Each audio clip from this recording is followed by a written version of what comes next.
All right, Andy, thank you so much for being a guest on the Holistic Hub podcast. I am super excited to interview you about all things liver health today. I'm really excited to be here. Like I said, I love your podcasting setup, and yeah, can't wait to chat. I've been seeing what you're up to on social media for a while, and yeah, I'm very excited. Awesome. Awesome. Well, thank you. So, I always love to start these conversations with just hearing like your story and particularly for you, like what got you on the path to becoming a registered dietitian and ultimately leading you to wanting to focus in on liver health. Yeah. Okay. Well, I love talking, so it'll be easy for me to answer these questions. So, okay. Well, I mean, the dietitian thing is very cliche. I in my teenage years, I didn't think much about food and nutrition. And as a result, I experienced the consequences that one experiences when they put very little thought into food and nutrition. And when I started to care more about nutrition, my quality of life improved. And from that point on, it was only going to be nutrition for me in terms of what I wanted to do for a career, and certainly I had this vision in my head that I would like other people to see the power of food. Essentially, it's utterly cliche, but that is 100% genuine to my journey in that area. And then from there, so I've been a dietitian for 10 years now, and I've always had trouble nailing down an area of specialty, primarily because I'm so fascinated by all these different avenues of science, whether it be gut health, cognitive health, inflammation, whatever subset, lowering blood sugar, lowering cholesterol. And the reason I land on liver health is because it brings all those things together in a meaningful way. And actually, it justifies talking about all these different areas because, I mean, the liver is a very sensitive organ. It's affected by abnormalities in all aspects, but it also then leads to abnormalities elsewhere. So it's a perfect proxy for me. Fatty liver is a proxy for me to have an avenue to share my knowledge to a captive audience outside of like a context like, oh, here, this is just for general health. Oh, here, this is for weight loss. It's a meaningful context. And yeah, and a proxy. That's how I look at it, in all honesty. Yeah, and kind of going off of what you're talking about too is like the liver, is such a primary vital organ, like every organ is, but again, it can be the victim of when we talk about like fatty liver and like liver issues, right? It's the victim of other things going on, which I know we're going to dive into later on when we talk about the 4 pillars of like liver health and things that are in your course that you use to help people identify, okay, like what is the causes or root causes of like why your liver might not be functioning optimally. So yeah, I love that you kind of realized throughout your journey, like, what is it that I can use to tie everything together? And that seemed to be the thing for you to do. Yeah, and the fact it's increasingly prevalent also helps, right? Because if it was a 1 in 100, a 1 in 100 type of condition, it wouldn't work. But fatty liver affecting 1 in 3 adults in North America, increasingly affecting younger people. I'm sure we'll talk about this. So all those things together really is a perfect storm. And I have more to say in this area, but I'll let it come out naturally as we talk today. Awesome. Awesome. So what are the primary functions of the liver? Now we know the liver performs like so many vital functions, like 500 or more different functions in our body, but like in terms of like when you're working with somebody and like what they're coming to you for, like what are some of these primary functions that you see might becoming dysregulated in someone's body that leads them to develop fatty liver disease? Yeah, I think we can compartmentalize that a little bit. I mean, yeah, so to your point, I get this question a lot. And then equally to what you said, yes, like you can literally see, you can look into it, and the liver performs over 500 roles in the human body. It plays a role in fat metabolism, iron metabolism, carbohydrate metabolism. Obviously, it plays a role in detoxification. There's something called Kupffer cells in the liver, which actually help to clean the blood as stuff flows through. Because many people don't know this, but after blood flows through the digestive tract, it goes through the portal vein into the liver, and this is a big reason why the gut microbiome is influenced by liver health. So there's that aspect of it. The detoxifying aspect, I think, is what captures people the most, of course. Obviously, plays such an important role in removing toxins, metabolizing medications, alcohol, and so on. It stores vitamins and minerals. It stores vitamin D, for example. I think it stores like a multi-month supply of vitamin D, of vitamin A, and so the list goes on and on. And so the second part of your question was, how does it manifest? Well, the main manifestation of fatty liver in terms of like symptomology, like excluding like blood work and not being able to see any of that stuff, it is fatigue, which is kind of general. So you're not necessarily going to be able to pinpoint the fact you have fatty liver in the absence of some medical support, some imaging, some blood work. But fatigue is a common factor because the liver is tied in heavily with the gut and the brain, both of which play a big role, of course, in the in how fatigue manifests, I guess. Hmm.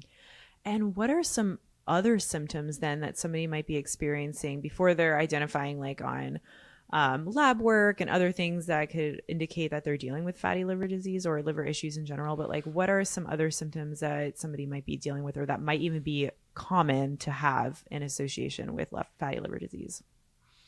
Well, you some people do have pain in that area, so that's a possible one. But I think it's more so. It may be more so like a realization that maybe things haven't been. This is how I frame it. Maybe someone knows internally things haven't been right on the lifestyle and the nutrition front, and people like to pin a certain cause for fatty liver. But I think the way I see it, and from the totality of what I've seen, it's kind of an accumulation of not enough, let's say, positively oriented decisions around food and nutrition, to put it diplomatically.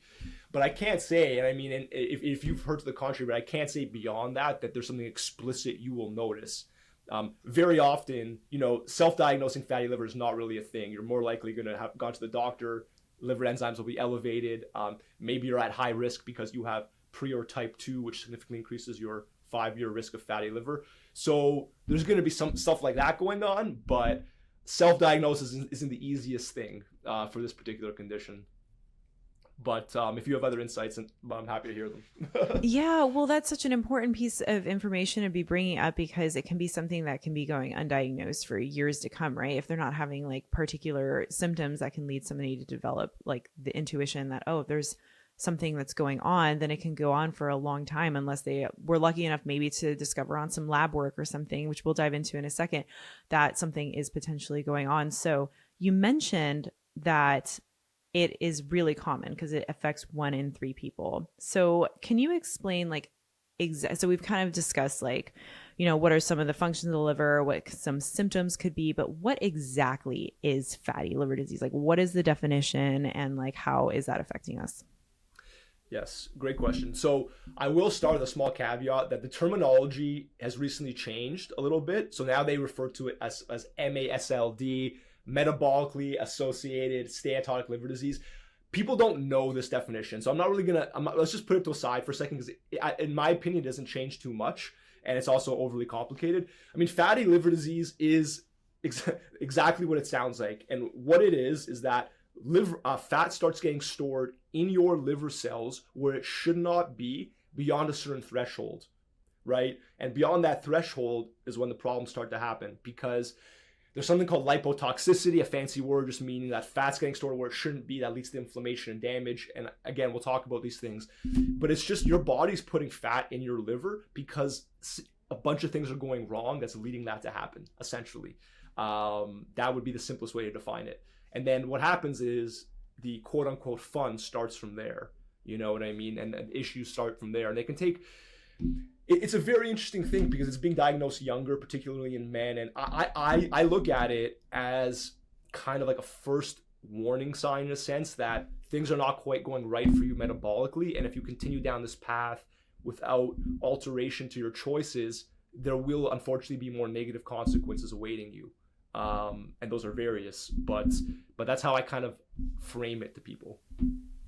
So what would so I feel like this is a really great time to dive into like your 4 pillars of fatty liver disease and just maybe like kind of we'll touch on each of them. You mentioned a couple of them already, like obesity, weight gain, type 2 diabetes or pre-diabetes, things like that. So what are the 4 pillars that potentially can like lead to fatty liver disease? Yes. So the 4 pillars, which by the way are things that I've arrived at and I've kind of made up in a sense to just delineate it and make it easier for people to understand and to break down how you resolve it. But the 4 pillars that I've arrived at are inflammation, insulin resistance, microbiome imbalances, which some people you can refer to as dysbiosis, and then high triglycerides. kind of brain freeze for a second there. You could throw in like fancy, you can throw in like mitochondrial dysfunction, you can throw in a bunch more, but I think there's diminishing returns beyond those four, and in terms of the practicality for someone just to be able to digest the information. Yeah. Okay. So when it comes to insulin resistance, then your goal is to support that person metabolically and provide supports to being able to lower like the glucose response that's occurring in somebody's body. So what are some of the approaches that you might take to somebody that, let's just say that that is their root cause to developing fatty liver disease? Yeah, so I'll start by saying insulin resistance is pretty much almost universal in fatty liver. So it's not like it's in 50% of cases, and that this has been known for about 20 years. That's pretty much considered a universal feature, which is why there's a lot of correlation between fatty liver and type 2 and prediabetes. So I mean, for insulin resistance, it's the first thing it starts with is how you eat. Are you a quick eater versus a slow eater? We see a lot of correlation, observational studies demonstrating that, self-described fast eaters are more likely to be insulin resistant. Eating speed influences the blood sugar response and more advanced metrics, which I guess we don't have to necessarily worry about in this moment. So I think, how are you eating? First of all, are you eating quickly or not? Are you willing to play around with the way in which you eat? I mean, depending on where someone is down the line, again, there are studies where if one was to eat vegetables and protein first and the carbohydrate portion of the meal second, it leads to a lesser response, right? So that's the first thing, is how are we eating, right? That's something that people kind of skip over that, but I think that's fundamentally very important. And then from there, you're looking at, this is where it bleeds in a little bit to the other areas where you're looking, okay, you can look at like the glycemic qualities of someone's diet. You know what I mean? Are things like legumes and whole grains playing a role relative to, refined carbohydrates? Is protein present in appropriate quantities? Is it spread throughout the day? Is there a proper understanding of the importance of protein and the role it plays? Right. So I would say, because some of the other things I might say are going to come on in the other area, so I won't spoil it all on this one. But I would say that that's a good starting point, I think, for insulin resistance as well. I mean, we could talk polyphenols and stuff, but that's going to come out shortly. So we'll start with that. And also, to be fair, I think this is very important for people to know. I mean, insulin resistance doesn't exist in a vacuum. It is influenced by inflammation. It is influenced by your gut microbiome. All these things are essentially codependent, whatever word we want to use. They're all related to each other. So and the fun of it is you don't resolve one without resolving the other, but there are unique strategies that help with one, that don't help with the other, and so on, right? So it's kind of fun. Yeah. No, I actually love that you mentioned that piece because it all is interconnected between what you're talking about with the four pillars. So let's dive into the inflammation piece. So now, is this something that you typically find lifestyle wise with a lot of people, like depending on like what they're eating? Are they exercising? Are they, getting enough sunlight? Are they getting nature time and, working on their nervous system, like all these different things? Like, what are some of the factors that you look into when you start to look into like what might be driving that inflammatory response and how you might support somebody in that area? Yeah, well, there's a few things here, and I'm actually going to tie in a little bit of the microbiome part here because I think it's actually really relevant. So let's walk backwards for a second. So I mentioned earlier that the digestive system and the liver are connected through something called the portal vein, or sometimes it's called the portal system. And what happens is, a gut microbiome that is, let's say, in a good place is going to create compounds that are more likely to be anti-inflammatory. Well, guess what happens? The blood flows from the digestive system to the liver, and these compounds do as well. So if the microbiome's in a good place, we have anti-inflammatory compounds flowing to the liver. And obviously what I'm saying here is it's a slight oversimplification, of course, but still true. If we have a microbiome, let's say, in a less good place, right? And for example, antibiotic use is a risk factor for fatty liver disease, okay? Which I'm sure we can talk about. If we have a microbiome in a less good place, it creates, let's say, less good compounds that are more likely to be inflammatory. Those also go to the liver, right? Which is why we see, quite a few studies. You have someone who has a fatty liver, you give them a multi-strain probiotic, inflammatory markers decrease. It's not by coincidence, and that's a great example of the tie-in, I think, between these two things. And then beyond that, I mean, what I look to, and then the thing with inflammation is the reason why I peg it as a pillar is it's topical, it captures people's attention, but I look a lot to flavonoids, polyphenols, foods that, omega-3 fatty acids. What role are these compounds playing that people can easily miss? Because there's going to be many people, I mean, most people know what omega-3s are. There'll be many people who've never heard the word polyphenol or flavonoid. Doesn't mean they aren't eating those foods, but I look to the robustness of their diet, the diversity of their diet, the representation of components that might be considered anti-inflammatory. As I am a dietitian, so I'm really honed in on that aspect of it. And then physical activity, which is slightly separate, but I will say this because it's important knowledge. If you take an individual doing no physical activity and they then are doing 150 minutes a week of moderate physical activity, which you could conceptualize as, oh my God, my mental math is so poor, 5 30-minute walks a week. That difference is massive. You're looking at a 30% relative reduction in liver fat, which is clinically significant. It's massive. So going from no physical activity to some is revelatory for liver health, just whatever that's worth for anyone listening. Mm. I love how you tied all of that in and even discussing the gut microbiome. So yeah, because the liver is not only exposed to products from the gut that are like digested, absorbed, things like that, but also like the bacteria components, like inflammatory components like lipopolysaccharides, which I see a lot in a lot of my clients that are struggling with SIBO, which is again is just a product of that dysbiosis, but developing more of those bacteria that are not supposed to be housed in the small intestine, but rather in the large intestine, which is interfering with more digestion and absorption. So I'm curious, actually, have you seen clients with SIBO or candida overgrowth in those cases that are also developing or have developed fatty liver disease too? Yeah, it's a really good question. What I would say is it's funny because I think there's a little bit of geographic context where SIBO is obviously topical and relevant, but it comes up, in my opinion, it comes up a little bit less in the Canadian context. You don't see it as much.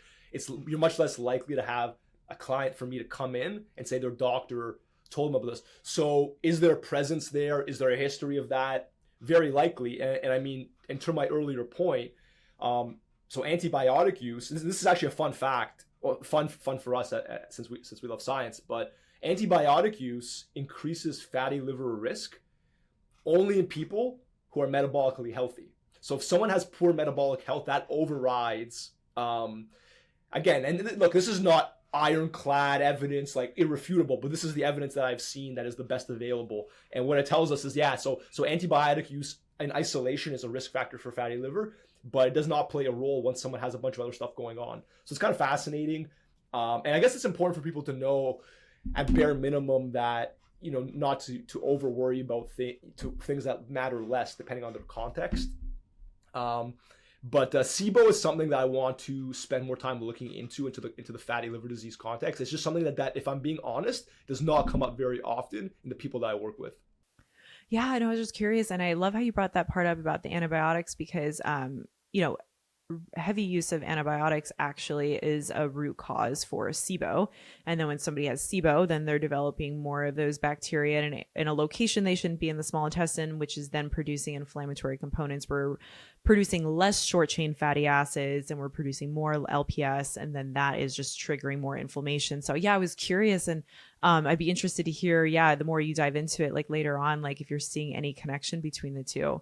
So going into the final pillar then, triglycerides. So what are some things that you have seen clinically in your practice that is leading somebody to develop like higher triglycerides? I know it kind of all ties in again, probably to like what's disrupting the gut microbiome and what's causing issues with the liver, but just curious if there's any other risk factors too. Yeah, well, I think that a lot of people, when they think about insulin resistance, like they think about insulin as a hormone associated with carbohydrate metabolism, which is the fancy way to say, it interacts with blood sugar levels. But insulin plays a massive role in fat metabolism. And if you have insulin resistance, your fat metabolism is going to be compromised, which is a fancy way to say there's probably going to be more fats floating around in your blood, which are essentially triglycerides. And the more fats that are floating around in your blood, there's a higher likelihood they're going to get placed where they shouldn't be, right? AKA in your liver. Now, yes, a touch of oversimplification, but still true, right? So yeah, you're absolutely right. The interconnectedness is there. But for example, but then triglycerides are, heavily influenced by omega-3s, and you get deficient taking all this fun stuff. So So yeah, I'll try to control myself and not say it all in one go. But that's what I'd say about triglycerides. Yeah, no, that's great to know. So, if somebody walks into your practice and, they're dealing with fatty liver disease, what are some of the labs that you might suggest running, or that someone may have already walked in that has already been run that shows indications of dealing with liver issues? Like, what are some of the lab markers that people can kind of look out for that they might even request from their own practitioner just to be able to identify if this is something they're dealing with? Yeah, there's quite a few, and I'll break them down into standard versus advanced because you don't, in Canada, you don't always get some massively robust blood work depending on the nature of your care and who you're seeing and so on. So basic markers, I mean, liver enzymes, right? I mean, number one cause for elevated liver enzymes statistically is fatty liver disease. So, I mean, liver enzymes are generally interesting. So there are multiple liver enzymes. The most predictive is GGT. GGT is used in a formula called the fatty liver index, and triglycerides are in that formula as well. And the fatty liver index is a way to estimate liver fat content without actually having a scan of the liver, right? So it's a predictive equation. So obviously, if triglycerides and GGT are used in that formula, scientists deem them to be, very predictive of the presence of liver fat. Okay, so those two are big. Low HDL, risk factor for fatty liver. High ApoB, risk factor for fatty liver. HSCRP, the inflammatory marker, obviously is relevant as well. And then the thing is, not everybody gets, so in Canada, and this is why I want to bring up the geographic context a little bit. In Canada, and I look, I mean, the United States is a massive country as well, so I don't want to generalize, but in Canada, you'll get your A1C, you'll get your fasting blood sugar, but you might not always get your insulin, right? So you may not always be in a position to do basic calculations around insulin resistance or be informed that you may or may not be on the threshold of insulin resistance. Like if you have an A1C of 6, which by the way, the pre-diabetes threshold in Canada is 6, not 5.7. Fun fact. I know in the States it's 5.7, for whatever that's worth. But you'll know that. You'll be told that for sure. But you may not get some of these advanced metrics or some of these predictive metrics depending on, I guess, some factors. I mean, now, granted, I haven't been to a doctor in 10 years, so I don't know what they're up to these days. But not to say that's a good thing. It's just I've been fortunate, knock on wood. Yeah. You take care of yourself. That's great. Can you explain to the listeners what HDL is and the difference between HDL and LDL, and like why low HDL would be a bad thing? Yeah, I mean, in simple terms, I mean, HDL ends up getting referred to as good cholesterol, and the easiest way to put it is HDL is involved in fat metabolism. And fat metabolism, like I said earlier, is a fancy way to say that fats in your bloodstream get used the way they are supposed to be used, to be stored as fat, to be used to make hormones, to be used as energy, not placed in your liver. That would be the simplest way to put it. Yeah, perfect. Thank you. That's awesome. So, all right. So we've gone over a lot of like the root causes, lab results, things to look for, things like that.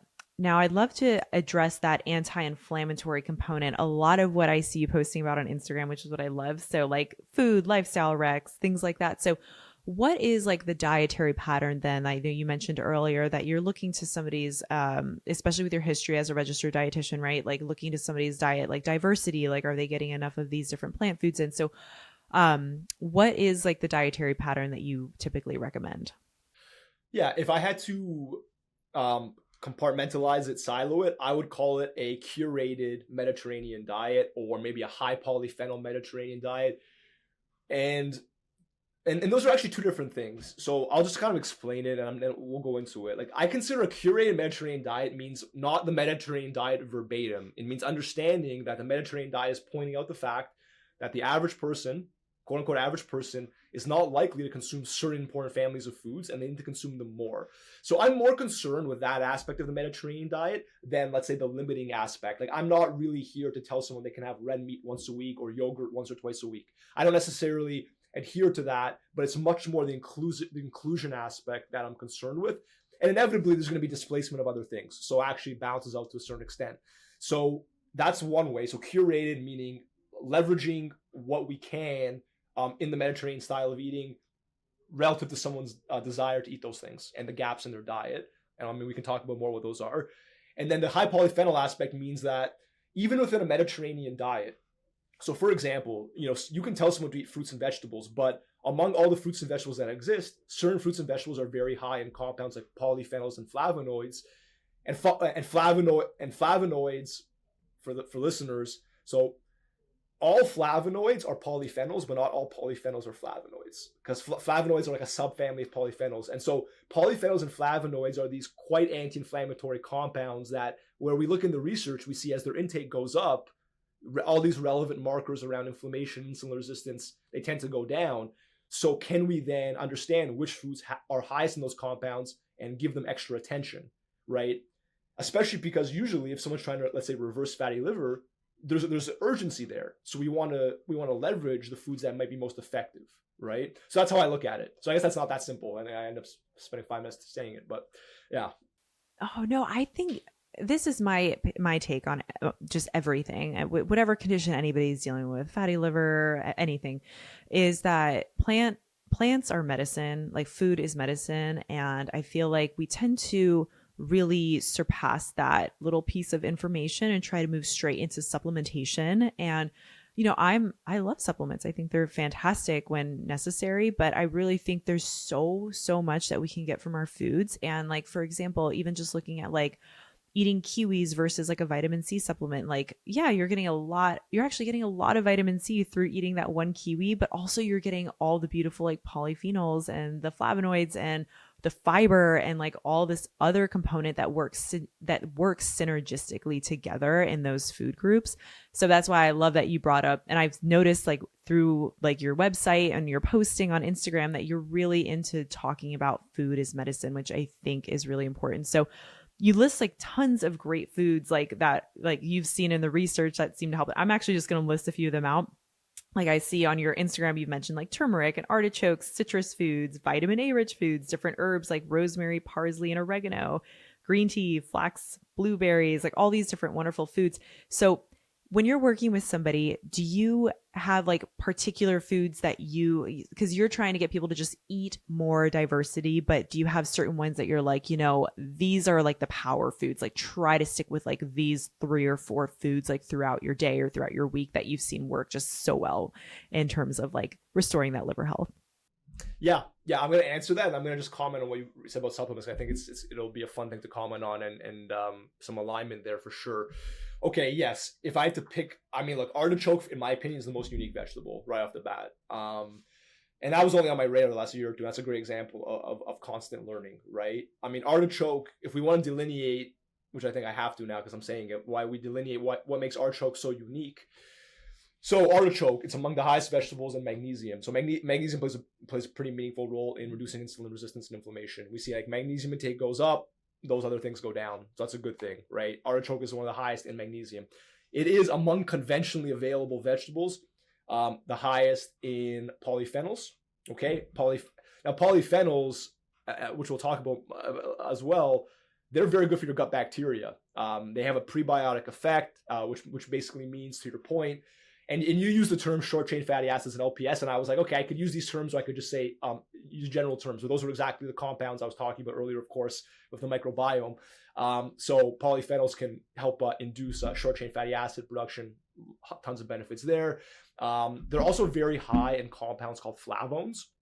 Flavones are a flavonoid, and they're really not found in many foods. They're found in parsley, a little bit in celery and green pepper, and then in artichoke. And observationally, we see individuals with the highest flavone intake have lower levels of liver fat and liver scarring, right?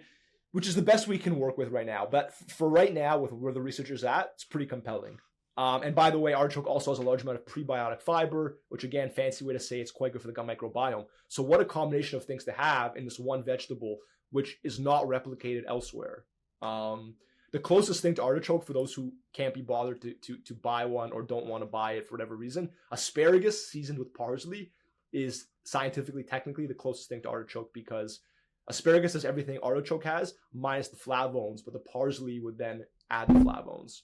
So for what that's worth, fun thing. So artichoke, yeah, it is pretty cool. Yeah. Parsley is dried parsley is the high source of flavones.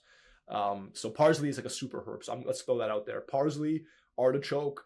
I think we have to put blueberries. Highest in anthocyanins. Anthocyanins, a lot of evidence for their influence on liver health and pretty much in everything. Let's be honest.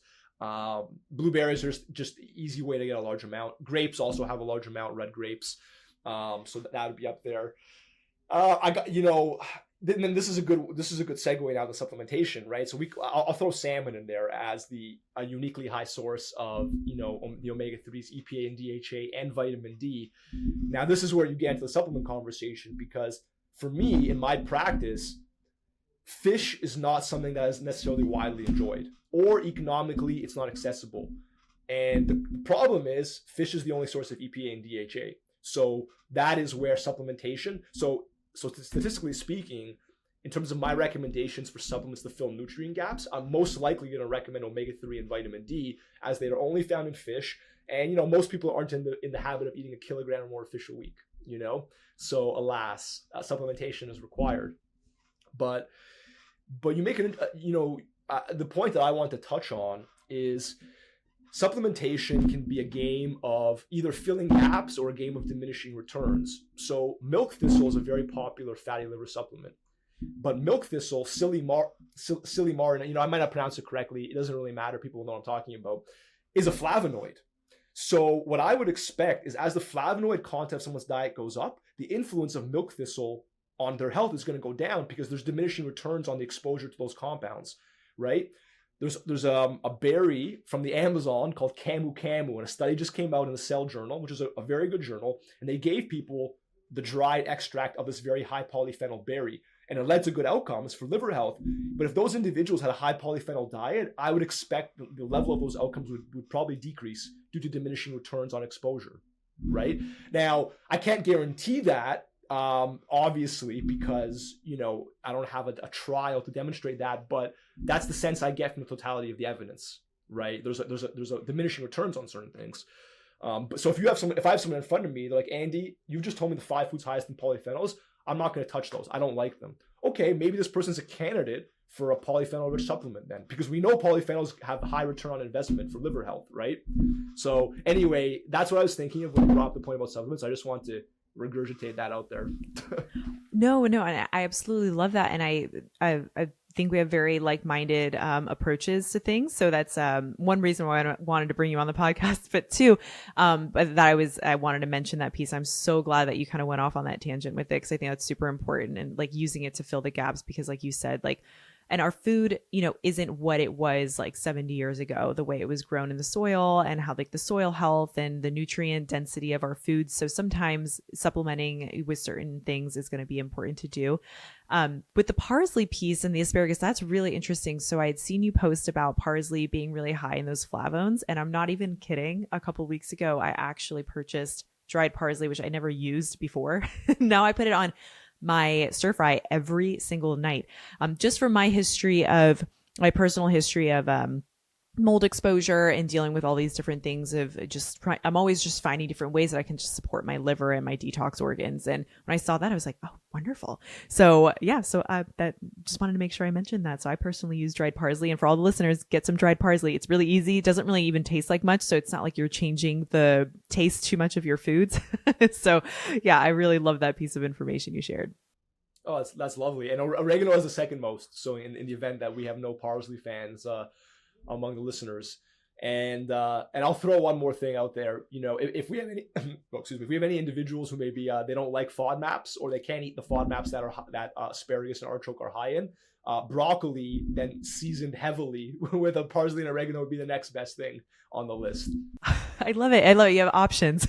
So no one has to just go and eat the artichoke. They can just move their way to the asparagus or the broccoli. I love that. That's wonderful.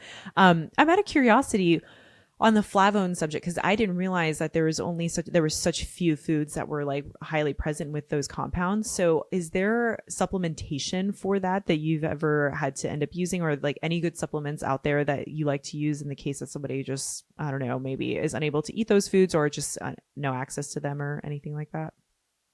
It's a great question. And I mean, there are things like artichoke extract and so on. That is a legitimate supplement that's out there. The issue is, I mean, theoretically, yes, but the reality is if people come to see me, it's because they're ready to roll. You know what I mean? They're going to listen to what I have to say. So we don't have to go that far where we're having to pull out flavone supplements per se.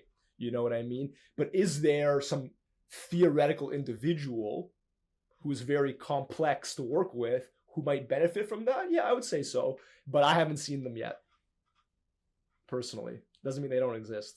And just going one more kind of like turn off this subject, and then we're going to kind of dive into some more questions. But bioflavonoids actually have been shown to really support people that are going through a mold detox or some sort of environmental toxin load detoxification protocol, by giving the body those supports, whether it's through food or supplementation, has been shown to be really cellular protective, and then also supporting like the microbiome, and then just protective of like your entire body. Like, so it's that way we're providing so much great anti-inflammatory supports as somebody who's going through detox protocols. So I just love that you bring this up and that you talk about this a lot with your clients and your patients, because I think that's so important, like supporting your detox organs. But I wanted to bring up that little tidbit because it's very, very interesting. No, that's really cool, and I'm definitely going to. One could argue I could have even done this prior, but I'm definitely going to use as a launch pad to explore some nooks and crannies in this area around liver health, because I do think it's very important. And I mean, obviously, you don't need me to tell you, people are it's very relevant and very intriguing for people. So very, very cool. Definitely. Well, I'm curious what your thoughts are on for fasting for liver health or fatty liver disease. So whether that would be like doing a fasting mimicking diet, like the Prolon 5-day fasting mimicking diet, or doing a water fast, or just doing intermittent fasting. Like, have you found fasting protocols to be beneficial? Yeah, so it's a good question, and okay, I'll have a few things to say in this area. Well, I know, like intermittent fasting conceptually, there's definitely a tie in there with like mitochondrial health, right? Obviously, mitochondrial dysfunction is a player in fatty liver disease. Now, for me, for the right candidate for whom it represents like a fit for their life and their lifestyle, and they have an interest in fasting, obviously we're going to talk about how to bring it to life. But equally, for anyone out there, I guess it's important to say, like, if I take two people and they followed my advice to a T, one person was 16-8, one person eats breakfast, I don't expect to see a difference really in their quality of life or their liver health, right? So just for anyone out there who's not into fasting, just rest assured, I think you're going to be okay. But for those who are, I definitely go down that path and explore it. I don't necessarily see, and I think it's really, yeah, it is really hard, all else equal. You take two people running high level lives, like a little bit of fasting versus not. I think if that evidence is not necessarily there that I've seen, it's going to be revelatory for liver health. But for the right person, I'm an advocate for fasting, and for the wrong person, it's all good. So that's kind of how I view it. Very individualistic, very important point of view to bring up. So we kind of talked about supplements already, but I kind of want to just go back and touch on that subject. So we didn't dive too deep into it. So you did mention a few supports that you've seen through the research, and obviously you've done this clinically with your clients and probably seen great results with vitamin D, omega 3s, and milk thistle. What are some other supplements, or do you have other supplementation supports that you have found to be very beneficial for your clients with dealing with fatty liver disease? Yes. So the irony is, I mean, a lot of people who come and see me are taking milk thistle. I rarely suggest it, just because what I know is that if someone's coming to see me, we're gonna be able to my earlier point, we're able to stack flavonoids in the diet, and I just think that the benefit, like, look, if someone follows my advice and they don't get the desired outcome, which fortunately rarely happens, I might change my tune on some of those questions, and maybe we throw more supplements into the mix, right? Maybe there's the adherence isn't what is being reported, or the case is more complex. So I don't actually push milk thistle that much, although obviously I've written about it. The research is pretty good. It will lower liver enzymes and all that fun stuff. For me, like the two most well-studied supplements for fatty liver are probiotics, generally multi-strain probiotics, and omega-3s, and particularly EPA and DHA. If you're going by quality and quantity of evidence, those are top, right? And then from there, there's all sorts of like one-off trials. You know, a quercetin study just came out. Quercetin is, so this is actually a fun learning point. Quercetin is also a flavonoid. It's found in very large supply in one food, particularly. It's found in many foods, but in large supply in one food, which is capers. Okay, so capers I actually consider as a result of fatty liver kind of superfood. And quercetin, I guess scientists believe, help to stimulate the renewal of our mitochondria. And again, the mitochondria play a role in fat metabolism. Fat metabolism just being a fancy way to say, again, how our body uses fat, which is, again, fundamental for liver health. So, you know, I can't say there's another supplement beyond probiotics and omega-3 that I considered foundational. It really becomes case by case.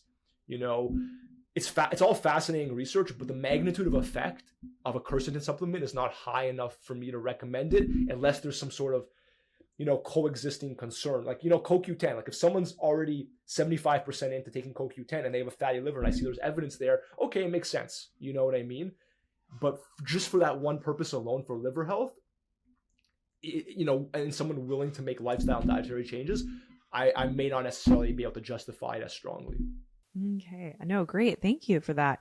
You know, while I was prepping for this podcast interview and, you know, obviously scouring your Instagram content where you have such great information, which by the way, I've already put this plug in a few times. So those of you listening, go to his Instagram because it's jam-packed with tons of great food content and supports that can help somebody dealing with liver issues. So, but I did see you talk about niacin as like something that is also very beneficial for liver support. And so but you listed off different foods for that. So I'm guessing that you probably aren't supplementing with niacin. You're kind of recommending more foods that are highest in niacin that like to support somebody as well. Yes, exactly that. And yeah, that work that I did and sort of content on niacin was basically, there seems to be a connection with niacin content of the diet and then certain parameters of liver health. I think part of it is because niacin might influence a certain protein that is inclined to push fat into fat cells, funny enough. And I believe the name of that protein is a DGAT2. And remember, if it theoretically pushes fat into fat cells, that means if that fat's not getting pushed into your liver cells. That's a good thing, right? I think it's important for people to realize that like fat is supposed to be stored as fat. Right? So it's not a bad thing. Just to be clear, it's not like the better alternative is in your liver. And by the way, I must also acknowledge the liver weighs 3 pounds. It only takes 0.2 pounds of that to be fat for you to have a fatty liver. So it's also not a mound of fat accumulating on your liver. I should say that as well. That's also quite important. Oh, no, that's a great piece of information. Thank you. All right. So I had this question. This was a personal question. I was curious what your thoughts were on, I've seen you post about like green tea and I've also seen you post about coffee and both being like very beneficial for, I'm a coffee drinker myself. So what's the benefits of both of them for liver health? Does one kind of like outweigh the other? If someone were to ask you, okay, which one should I support for my liver more? Would you recommend one over the other? Yeah. I mean, so coffee and tea are the polyphenol path of least resistance. That's the easiest way to put it. You could have a mediocre dietary pattern and drink a lot of coffee and tea, and you could have theoretically a relatively high polyphenol diet or a moderately high polyphenol diet. So that is the secret really for coffee and tea. Now, the evidence for coffee and tea is a little bit different. Now, I think fundamentally I actually don't have data for this, but my inclination tells me that either someone's a coffee person or a tea person. So I don't know how many people are going to convert to one or the other. However, there's a few things I will say. Like for coffee, so it was in 1993. So I'm going to tell a little story here. It was 1993. I found the study where scientists first published a paper where they realized that people who drank coffee had lower liver enzyme levels. Okay, that understanding has now evolved to coffee drinkers. People who drink 3 cups of coffee per day or more, observationally, have a statistically significant less amount of fibrosis in their liver, which is scarring, which is what happens when fatty liver kind of accumulates over time, right, due to inflammation and so on. So essentially, if someone has a fatty liver, it's scientifically smart to drink 3 cups of coffee a day if they like it, and if there's no consequence for them to do it. It can be decaf as well because it's the polyphenols primarily, and much less likely the caffeine giving the benefit. So there's that. Now, green tea, the evidence for green tea is a little bit different. The evidence I've seen for green tea is you have someone eating a Mediterranean diet, and then you have someone eating a Mediterranean diet enhanced with green tea and a few other bells and whistles. And what we see is inevitably that second diet, and this is what I said at the beginning, high polyphenol Mediterranean diet, right? As like the staple, the fundamental path forward, curated, of course, but there's more liver fat loss in the polyphenol high Mediterranean diet. So yeah, that would be it. So I think in my opinion, you're winning either way. And now equally, look, drinking coffee and tea alone is not going to be enough to reverse fatty liver disease. Let's also be honest about that. But the evidence that it's beneficial is pretty strong. I mean, you have big organizations in the world of liver health on record. And as I'm sure you know, these organizations are very reserved with their guidance around nutrition. They don't want to say, you do this dietary change, you're going to get this outcome. Most of the time, it's about medication, pharmaceuticals. So when you see a guideline from a big organization actually saying that drinking coffee is going to help, that's like pretty incredible, in my opinion, right? So.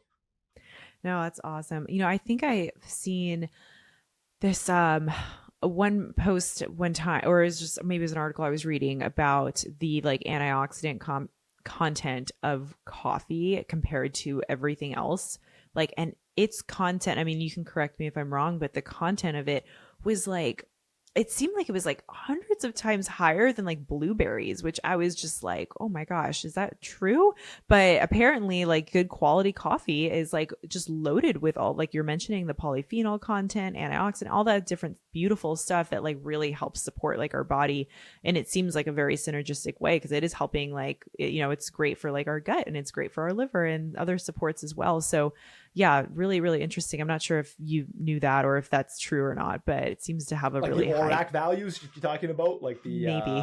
I'm not yeah, sure. yeah. I mean, it's like an acronym, ORAC, just for anyone listening more. So like, and that's like a way they score the antioxidant capacity. You know what? I haven't checked those charts in a while, but I don't doubt it. If you saw it, I believe it, right? So yeah. Yeah. Well, Andy, I love how your approach to working with people is taking that food approach and then supplementing, filling in the gaps when necessary, adding in the exercise supports and different things like that. I think that's really, really important, and I don't hear a lot of people talking about the food is medicine piece, so I think that's really great. I just kind of want to leave you with if there is anything else that you wanted to mention in regards to supporting our liver, or any tips or things that you have for any of the listeners, or anything you wanted to leave anybody with. Yeah, well, I will, in the spirit of giving actionable guidance that's kind of in line with my philosophy. So, talk about Mediterranean diet, talk about underconsumed families of foods.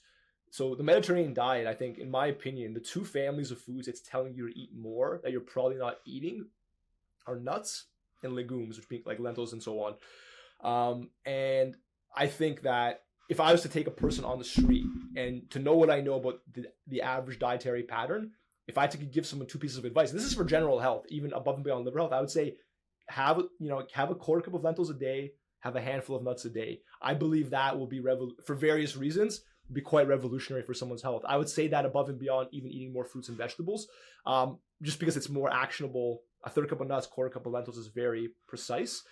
But the simple answer to that is that they are underconsumed relative to their value. That's my opinion, and I would just throw that out there. Oh, I love that. And I believe through the Blue Zone's work with the longest living populations, I also seen you talked about the Okinawans, like they're consuming like beans, like almost daily, nuts daily. And again, too, highly focusing on like that Mediterranean style diet where they're getting a lot of diversity, locally grown foods and stuff. So that's really great. Thank you for leaving that piece of information. So for those of you listening, go eat some nuts and go eat some legumes. Very important.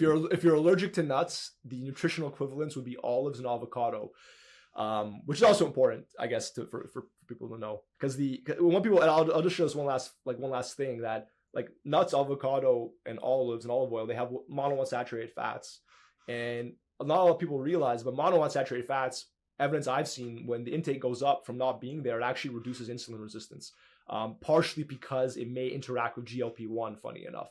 So yeah, it's pretty cool stuff. Yeah, great note to end on. Yep. No, that's pretty amazing. Yeah, thank you for that. So, where can people find you? Where can they connect with you? And then ultimately, like if somebody wants to work with you, like how do they go about this whole process of finding you and then connecting? Yeah, so I am very active on Instagram, Andy the RD, which is also my website, andytherd.com. I've got tons of written content on there. Um, and TikTok as well, also Andy the RD, which I actually quite enjoy making TikTok videos because I can just like rant for 3 minutes and throw it up.